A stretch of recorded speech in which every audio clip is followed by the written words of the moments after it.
May epekto na nga ang pasabog nitong si Moira kina Annalyn at Lynette dahil hindi na maging maayos si Carlos sa kanila. Naging mapait na nga ang pakikitungo ni Carlos sa mag-ina.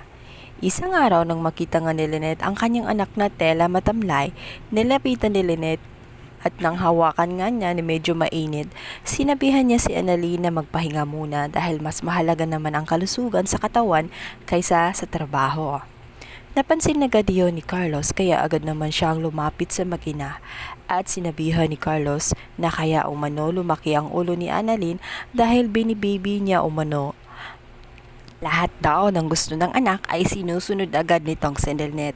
Kaya naman, hindi daw niya napapansin na nakakasakit na siya ng tao sa kakasunod ng gusto ni Annalyn.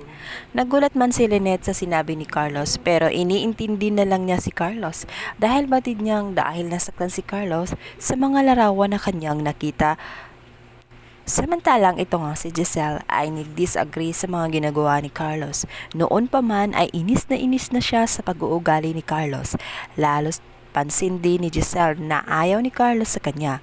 Dahilan ng lahat kung bakit sinisira ni Carlos ang mundo ni RJ at ang pamilya niya.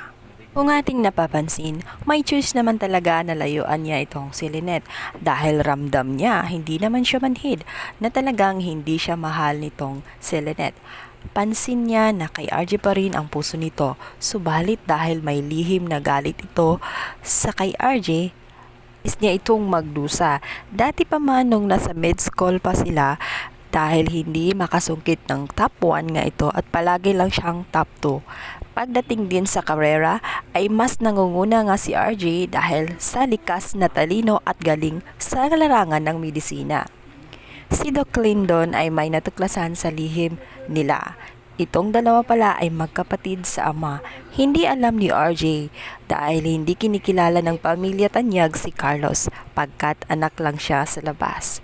Napaampon nga siya ng kanyang ina dahil bata pa noon ang kanyang ina at wala itong kakayahan na buhayin siya. Maraming ang paghirap ang pinagdaanan nitong si Doc Carlos sa ampunan bago may makahanap ng matinong magulang na mag-aampun sa kanya. Kaya ganun na lamang ang galit na namumuo sa kanyang dibdib sa pamilya ng mga Tanyag, lalong-lalong na nga dito kay RJ. Si Lyndon ay may malaking utang na loob kay Carlos, kaya parang mag-ama na nga ang turingan ng dalawa. Si Carlos, ganun din itong si Carlos dito kay Lyndon. Kung kaya't magkasundo ang mga ito lagi. Subalit walang lihim na di mabubunyag. Dahil nagpakita nga ang ina nitong si Carlos sa kanyang panaginip. Nais nitong maging maayos ang kanyang anak. At nais niya magbati silang magkapatid.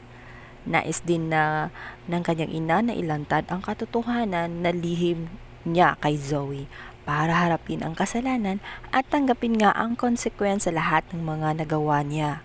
Susundin kaya ni Carlos ang mensahe ng kanyang ina sa kanyang panaginip? Or patuloy na pahirapan itong si RJ? At patuloy pa rin nasisirain ang buhay ni RJ? Magkabati pa kaya ang magkapatid? Abangan!